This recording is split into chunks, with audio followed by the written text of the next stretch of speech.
how do you upskill teachers to begin with? How do you upskill parents to be able to use technology at home? And how do you upskill children to be able to navigate themselves through online learning? So these were some of the challenges that just quickly hit us overnight.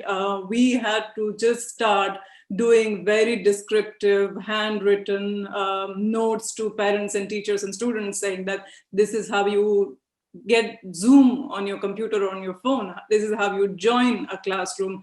This is how you access the course materials and stuff like that. So a lot of upskilling in a very, very short time had to be done. So that was a real challenge, very painful. The next came quality control, because teachers can't come to school to deliver their classroom, learning. So how do you make sure that what kind of a background should a teacher have, when operating from school? There has to be some quality controls. You can't just be in your living room. You can't just be in your bedroom. How do you make it look like a classroom for a student? And then, your microphones, your just technological challenges. And then on the other hand, to incentivize parents to log in, to come into the classroom, online classroom. And last but not least, the most challenging part, how do you retain attention? I have logged in. What if the session is not challenging enough? What if the session is not interesting enough? What if it's lingering on far too long? How do you go about addressing those kind of real-time problems, sitting at home, monitoring, tens of classrooms going across all your schools, all your subjects, stuff like that. So we don't know when the school opens whether the children are going to come back to school or not. So that is a huge problem with those children. Then school closures. A lot of my colleagues in the same network running low-cost private schools, they had to reduce because they did not have enough resources or infrastructure or understanding of online learning or how to impart online learning. They reduced themselves to just an administrative staff and somebody sitting at the reception, just two of them. These are real life stories. So when they reopen without any online learning having happened in 2020, what's going to happen? Are they going to come back to life, or is it going to lead to school closure?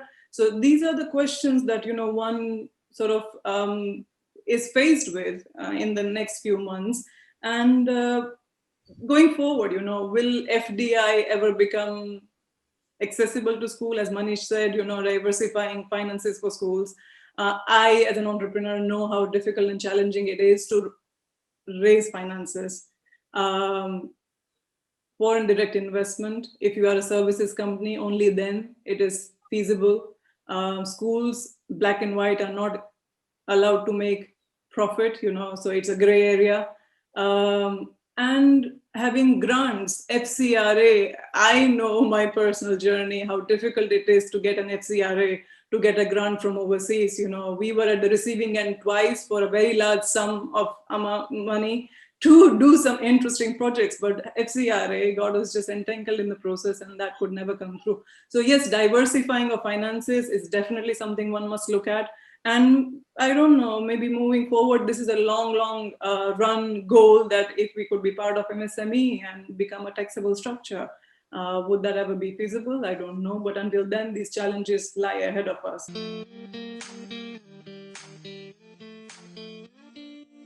Moving forward, I was talking recently to Mark Johnson, the journalist from The Economist. I was being interviewed for an article talking about low-cost private schools and the transition and coming back to life eventually. And I was saying that we were the last sector perhaps to open, perhaps the sector that received least sympathy, because during the pandemic, emotionally, parents and schools came legally in court, regarding not paying fees, wanting fees, So it just became quite an ugly fight, the ugly face of pandemic for education that we became a witness to.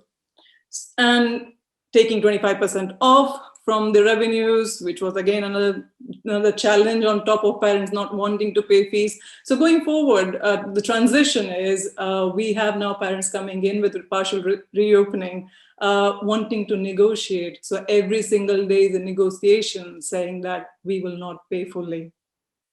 Because let's be honest, parents are saying, how much does it costs to impart online learning.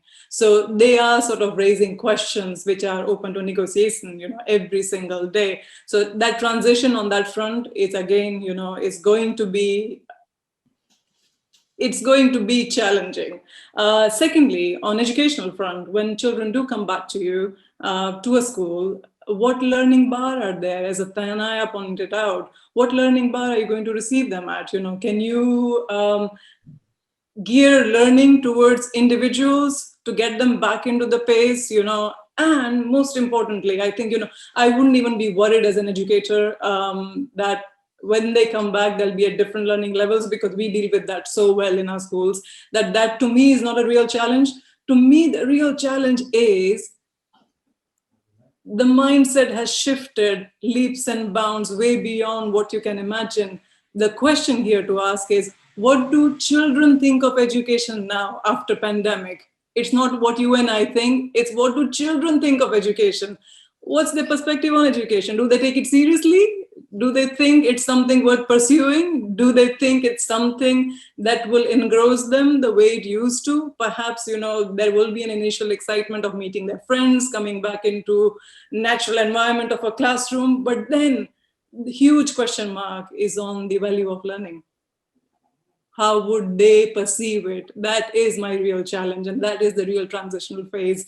Mark Johnson from The Economist, he said that, from his economist headquarters in London, he couldn't quite visualize what I was trying to say. He said, can you just tell me, how do parents justify not wanting to pay for something that they're receiving? And I said, you've got to come to India. I'll buy you a ticket, come and meet them, and please pose the same question, that how do you justify not paying for something that you receive? How can you consider education to be a free good?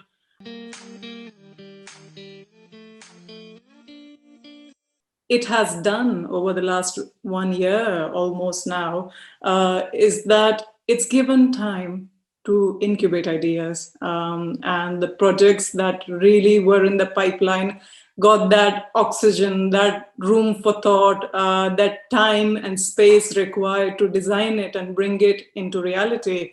So for me, it's been very, very constructive and instrumental this last year that I got the time to design what I always wanted to design.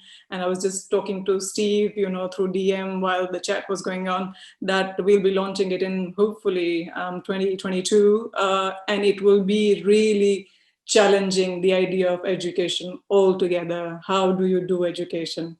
We will challenge every aspect of it, not only in terms of infrastructure, not only in terms of pedagogy, not in terms of scale, everything will be challenged, and hopefully it'll be something to look at. So for me, the hope still remains that education, to me, in another way, what has really good come out of this is that education as an institution, I think we have reinstated the place in society for it. That children miss going to school, children miss being with their friends, children love being in a classroom, being taught by a certain teacher. So that faith has been reinstated. There was this once the extreme idea that teachers should be disposed whenever they can, and technology can just come in and it can just do everything wonderful for your children. But no, talk to my ophthalmologist. He'll tell you that every single day, on an average, he receives 3 or 4 children having an eye strain, spending increasing amount of times on screen. So this has brought to attention that school as a physical structure, as a physical environment, where socially, emotionally, on a lot of levels you connect, and that is real education. It's not just something that comes through. I'm not undermining technology, but it has highlighted that it works at a certain level, perhaps tertiary, or it can be an process of blended learning, but it can't just be that you learn through a screen. So to me, the faith has been reinstated into the institution of education. And I think that is the most positive thing that has come out. And as an entrepreneur, as I say, bash on regardless. Whatever happened, you move on in good faith and just start with new innovative ideas. Whatever this has taught you, incorporate that and design a school that will just challenge everything that you've ever known.